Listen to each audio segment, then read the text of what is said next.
Well, good evening, everyone. Welcome to Convention of States, Indiana Live. Let me ask you a question. Do you think we have a big problem with our federal government? Well, if you do, stay tuned because we have a solution as big as the problem. All right, let me bring myself in focus here and talk to you. Um, There I am. My name's Dale Parrish. I am the um, state director for Convention of States here in Indiana. And I want to again welcome you to our broadcast this evening. Our broadcast typically is in basically two segments. The first segment will be a discussion, and tonight we're going to be talking about government subsidies. The second segment, we'll get into the basics of Convention of States.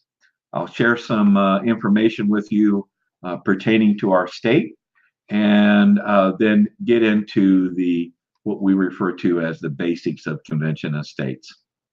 So before we get started here, I want to give you a warning, okay? We have had some technical problems in the past. And I just want to warn you ahead of time that if this occurs again, if you see the screen freeze up permanently, or if the screen goes blank, you just please understand that we've had another technical problem. We keep trying to resolve these problems, and hopefully we're making the headway necessary. But I just want to warn you ahead of time. If that happens, don't hang on.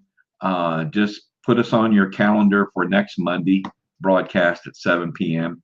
It just takes too long to bring everything back up. So I would rather you not be waiting around for that to happen. So if we go blank on you, please don't hang around and look for us again next Monday evening. Okay, well, this evening, in our first segment here, we're going to be talking about government subsidies. And I'm going to be bringing in, again, to help us in this discussion, Paul Phillips. There he is. Hi, Paul. Hey, Dale. And let me get Paul over here and so that we can get together on the screen. There you go. And we're as our basis or our resource for this discussion on government subsidies, we're going to be utilizing Paul's one of Paul's podcasts, referred to as Subsidization Nation. But the first thing I wanted to point out, and I wanted to tie in for you, is that government subsidies is just another part of the issue of fiscal restraint. And this is an item that in Convention of States that we want to be part of the subject matter and therefore the agenda of the convention when it's held, and that fiscal restraints then will be one of the areas where we hope then to have proposed amendments to the Constitution to address this particular area. Of course, our national debt is a big part of this, but as you're going to find out this evening from Paul, that government subsidies play a big role in this. So you wanted to add anything to that, Paul, before we get started? No, just to say you're absolutely right. It turns into a pretty big price tag when you look at everything that the government subsidizes. I'll tell you, I reviewed this podcast of Paul's again, leading up to our broadcast this evening, and I didn't realize it myself either, how to what extent the government subsidies, the subsidies that our government provides. It's really very, very surprising. Okay, Paul, let's get into then the title of tonight's discussion, or the title of your podcast, I guess I should say, Subsidization Nation. And anything that you wanted to point out as a lead-in on this? Well, sure. I think the part of the Constitution that is often erroneously used to justify just about any government spending is the General Welfare Clause. That says that government spending must be for the general welfare. And that's often interpreted as, oh, they can spend on anything they want. They can do general spending. But if you really look at that term, general welfare, if they can spend for the general welfare, then that means they can't spend for whatever the opposite of that is. And to me, the opposite of general welfare would be specific welfare, where you're doing something that's just going to benefit a specific industry or specific company, something like that. And that's where general welfare is often used to justify spending for a specific welfare. Yeah, we're going to be doing more discussions like this regarding spending. You have to take into consideration enumerated powers and things of that nature, and what's the responsibility of the states, what's the responsibility of the federal government. So it's a wide and broad topic. So how about let's start off with a definition. Yeah, sure. There are lots of things that go into subsidies. There are grants that are given to organizations.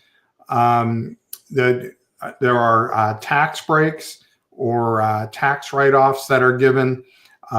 Earmarks fall into that category where there's spending for a specific congressional district.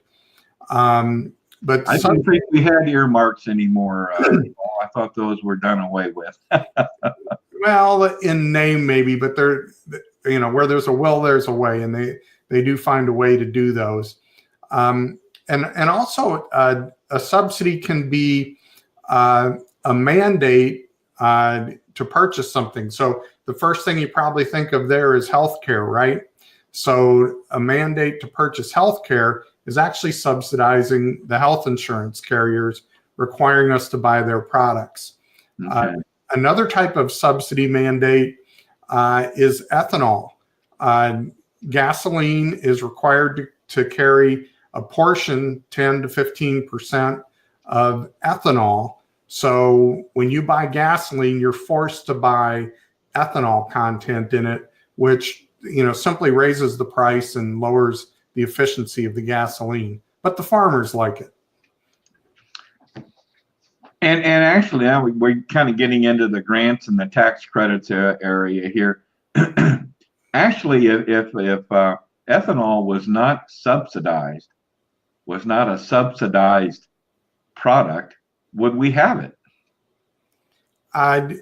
Probably not. It's more expensive than gasoline. It's more difficult to transport because it's so corrosive. It can't be transported by pipeline.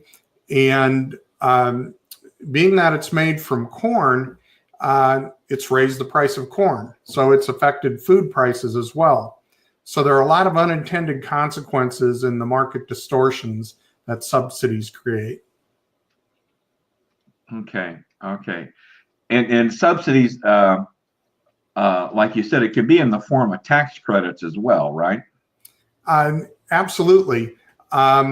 So just some examples, we're kind of in this area. The oil industry gets around $18.5 billion a year in subsidies.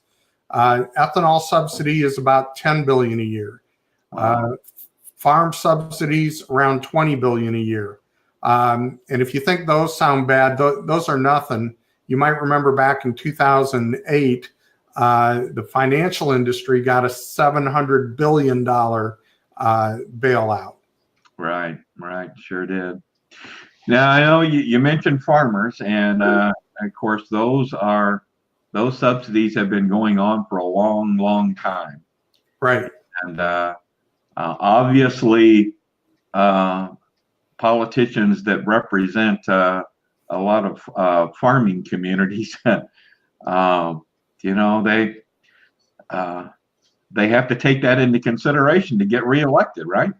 Well, exactly, and it's the system that we have that creates and supports subsidies. But with some targeted amendments to the Constitution, I think we can eliminate that. Yeah. It's a this has certainly got to be taken into consideration when we address the fiscal restraints. It's got to be taken into consideration. Right. It's a big piece of getting spending under control and addressing the national debt. Okay, let's talk about. I know you mentioned redistribution of wealth. Well, sure. A lot of subsidies are simply transfers of wealth. Of course, we all pay in our taxes, but then where the tax dollars go in terms of subsidies is just moving wealth from one person to another. We're all a part of this subsidy system. And, you know, another example I can give is electric cars. So even individual citizens, somebody who buys an electric car is going to get a $7,000 tax credit. So that money that an electric car purchaser spends is coming from all of us in our tax dollars. And if you think about it, the kind of people who are spending the money to buy something like a Tesla or a Prius or some of those cars, those are usually more expensive, and it's a redistribution of wealth to some higher income people. Yes, that's true. Redistribution of wealth. It's when you really stop and think about it, it is, isn't it? Right. Because this money that's going in the form of grants or tax credits or whatever, that's money from taxpayers. So it is a redistribution of wealth. It really is. Well, of course, we always have to take into consideration crony capitalism. Yeah. Crony capitalism. So, you know, there are lots of corporations that Uncle Sam is paying for. And by the way, they're not all U.S. corporations. Many of them are foreign-based corporations that get grants and subsidies from the U.S. government, whether they're solar panel companies or alternative energy seems to be a common one nowadays. And it just generates a cycle where a corporation or industry gets grants or subsidies, and they, of course, use some of that money to donate to the politicians' campaigns so they can get reelected. Yep. Okay. Yep. All right. You see that it all it's a cycle. It all comes to play, doesn't it? Okay. Well, if like I said, this fiscal restraint is going to be part of the agenda at our convention when it's held. So, what are some proposed amendments, do you think, to address this area? Well, one thing I always like to do is look to the states for ideas on amendments for the federal government. And there are roughly 36 states that have some type of anti-subsidy clause in their constitutions. Most of them were put into place after states were subsidizing railroads in the 1800s, and that didn't work out so well for the states. And there are basically three clauses or three things that will be prohibited by such an amendment. One would be to make gifts or subsidies to any individual or corporation or organization. like tax credits or giving company a tax abatement or something like that. The second thing would be prohibiting loaning of the government's credit. So there are lots of times when the government will back an organization's maybe funding of a project or a bond issue, and they will back that. This may not sound popular to a lot of people, but FDIC insurance on your bank account is a federal backing of the bank's funds. Right. So it's the government subsidizing that bank's business.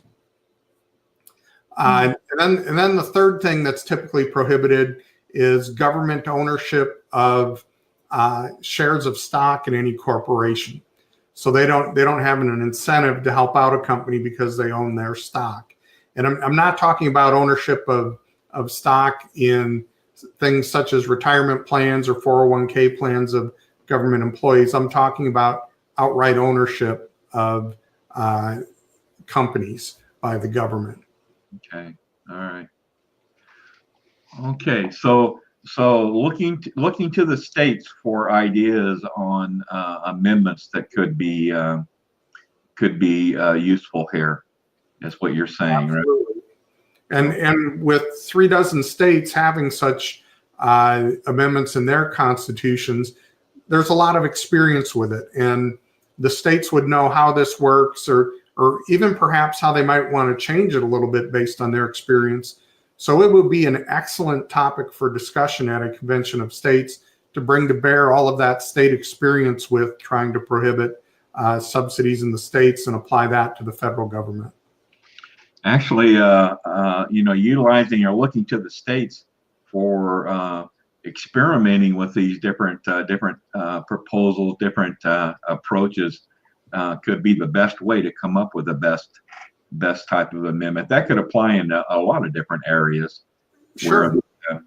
Where the states would be the areas of experimentation, I guess is what I'm trying to say. Right. Yeah, term limits, for example, as we talked about in a previous broadcast. Exactly, yes. There are a number of states that have experimented with different ways of doing term limits. And some have worked well and some have not worked very well. That's correct. So we need to learn from those. So, all right, Paul. Well, Paul, once again, thank you very much for your contribution on this topic. You're welcome. Let me get that out of the way there. So Paul will be back again with us next Monday night, and I'll mention that later on in our broadcast when I'm closing out. So thanks again, Paul, and we'll see you again next week, okay? Sounds good, Dale. All right. Thanks, Paul. All right. Well, in this next segment, I want to be talking to you about the basics of convention of states. And I want to give you a little information on how our state is doing, and some general information, and then I want to get into the basics. So I'm going to bring up my PowerPoint presentation here, and I will try my best to enlarge it so that everyone can have a nice view of each of the slides. And I will then be in the background. You won't see me there for a while. So let's get started then. All right. First of all, I want to identify for you the resources that we have available here to us in Indiana for Convention of States. And the first one is our main website. Now, this is a national website, but we utilize it, of course, here in Indiana as well as nationally, and that is conventionofstates.com. You'll hear us make reference to this website frequently. It has a wealth of information in it, and so that is the main resource that we utilize. Now, embedded in that national website is our state website page, which is conventionofstates.com /Indiana. Now, social media, we're on a number of platforms at the present time, and we are expanding. One of our main platforms, of course, is Facebook, and we have a state Facebook page, Convention of States, Indiana. As a matter of fact, the presentation this evening, the broadcast, I should say, is coming to you through that Facebook page. YouTube channel, COS Indiana. Now, the YouTube channel is very much designed as an educational resource. We have narrated PowerPoint presentations on there. We have recordings of these broadcasts. And we also have links to all of Paul's podcasts. Now, his podcast called The Free to Be Free, and he has a brand new one out, as a matter of fact. I don't even think we have it on the YouTube channel as yet, but it's called Freedomism. So I think it has to do with socialism versus capitalism. But I think you'll want to check that one out too. But those are all on our YouTube channel, COS Indiana. We're also on Twitter, hashtag COS Indiana, Instagram, and we're getting on LinkedIn. And I think there are a couple other platforms that we're looking at getting into. So we're from a social media standpoint, we have a good presence out there. Now, give you a few numbers. In 2018, we surpassed 30,000 supporters here in the state of Indiana. We've been growing very, very well here in Indiana at a rate of about 40%, an annual rate of about 40%. Given that rate, we're looking at, in 2019, we're looking at going over the 40,000 supporter mark. And I will tell you, we are well on our way to achieving that goal. Now, from the supporters, we have about 2,900 individuals that have volunteered or have indicated they would be willing to volunteer if called upon. And then we have about 40 individuals in leadership positions. And this is very important. If you have any desire to get more involved in the Convention of States movement, I would encourage you, here's this website again now, I would encourage you to go to our national website, conventionofstates.com, click on the menu selection, take action, scroll down and look at the different volunteer opportunities that we have available here in the state. We always need more people in a leadership role. So I would encourage you, if you have any desire to get more involved, please go to the website and take a look at those positions. If one of them is of interest to you, go ahead and make application. You're not obligated in any way, but when you make application, your name pops up on a report where I, as well as some others, see it, and so one of us will then be in contact with you to further discuss your interest. Okay? All right, let's get into now the basics.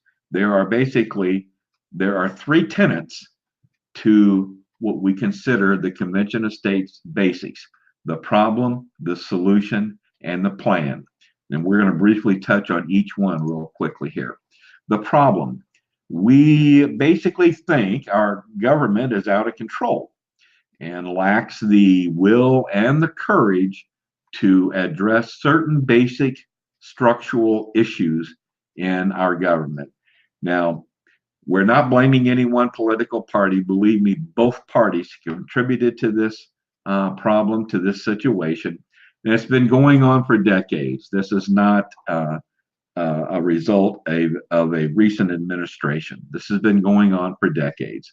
Once again, our federal officials lack the will and the courage to address these issues. Now, furthermore, in the tenet of the problem, we've identified three abuses by the federal government that we feel need to be addressed.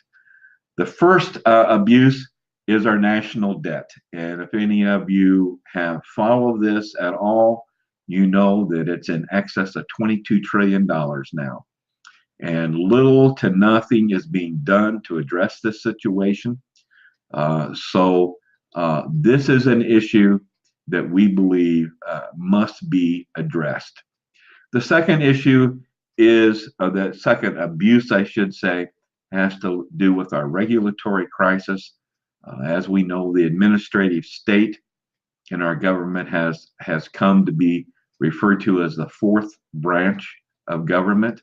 So yes, I know some regulations have been eliminated in the current administration, but much, much more needs to be done in this area. Not only eliminating regulations, but establishing some controls as to how they're created. So the administrative state, the regulatory crisis, that's the second abuse. The third abuse has to do with state sovereignty. When our country was founded, the theory of dual federalism existed, where power would be shared equally between the states and the federal government. Well, that has gone completely out of balance, and it's all in favor now of the federal government. And we think career politicians play a big role in this, of course, power and money. So this is an abuse that we think we can address through term limits. So those are the three main abuses that we see in our federal government. What's the solution? The solution, we think, is to hold a convention of states according to Article 5 of our Constitution, and hold a convention for the purpose of amending the Constitution to address these problem and abuse areas. Now, Article 5 describes two methods as to how the Constitution can be amended. Let's just touch on those real quickly here. The first method is the one that we're used to seeing, and that's where amendments are proposed by 2/3 of Congress have to agree to propose an amendment or amendments. Then those amendments have to be ratified then by 3/4 of the state legislatures, which would be 38 states. Any that are ratified would then become amendments to the Constitution. Well, there's a second amendment, a second method described in Article 5, and we're not making this up. It is literally there in Article 5.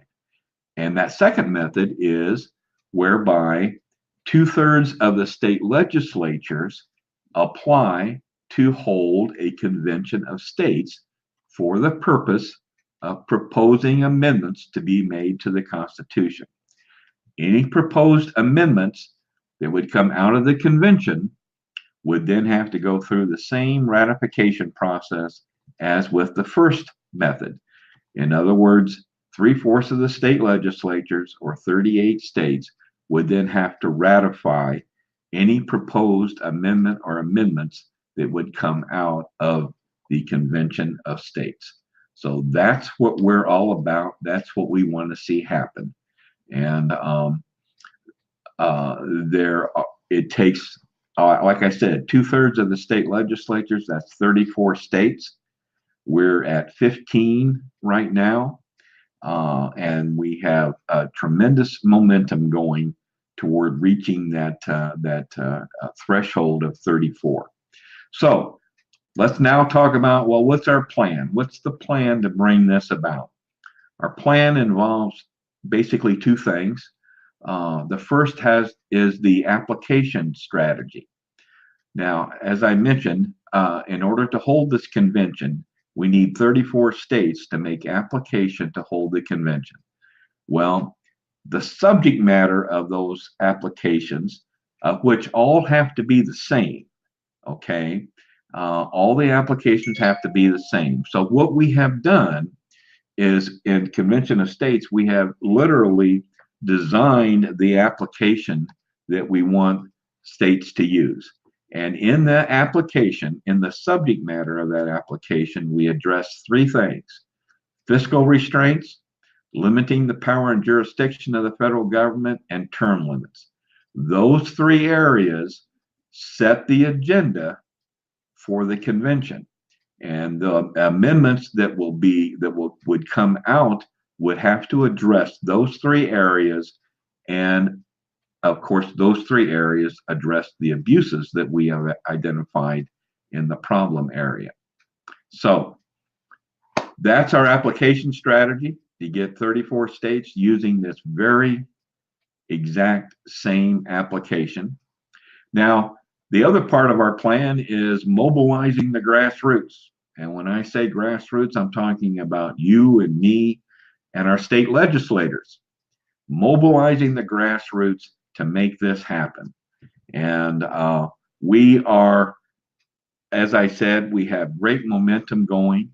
I will say Indiana is a past state. Indiana has already passed this resolution. We were the 6th state to do this. So, as I said, our momentum's growing. We're now in all 50 states. In Indiana, we've got over 30,000 supporters. Nationally, we're over 3.8 million. So we are moving, and we would love to have your help. If anyone listening to this broadcast is interested, we would very much like to talk to you about how you can help us in this movement. Okay, well, let's get back then to closing up our broadcast here. Our next broadcast will be 1 week from tonight, Monday, May 27th. And our topic that evening is going to be on regulations, or the administrative state. Paul Phillips will be back with me that evening, and both of us have written about this topic. So I think we'll both have information to provide for you. And let me just ask you to think about, what can we do about the growth in regulations? What can be done to control the growth in regulations? Regulations that put a stranglehold on our economy and the growth in our country. So be thinking about that. What can we do about the growth in regulations? All right. One more thing that I want to mention as we close out this evening is that, and you've heard me say this is a favorite quote by our president, Mark Meckler. And he says, the quote is, we have a fundamental question facing our country. And that question is not, what should we do? The fundamental question facing our country is, who will decide? And that's what we're all about here. We think that the grassroots out in the country, you and I and our state legislators, we need to have more of a say in the decisions that are made in Washington, D.C. So who will decide? We, the people, will decide. Folks, thank you very much for tuning in this evening. Let me see who else has joined us this evening. Let me see if I can. There's Richard Loken. Richard is a district captain for us in District 17, I believe. That's in the Plymouth area.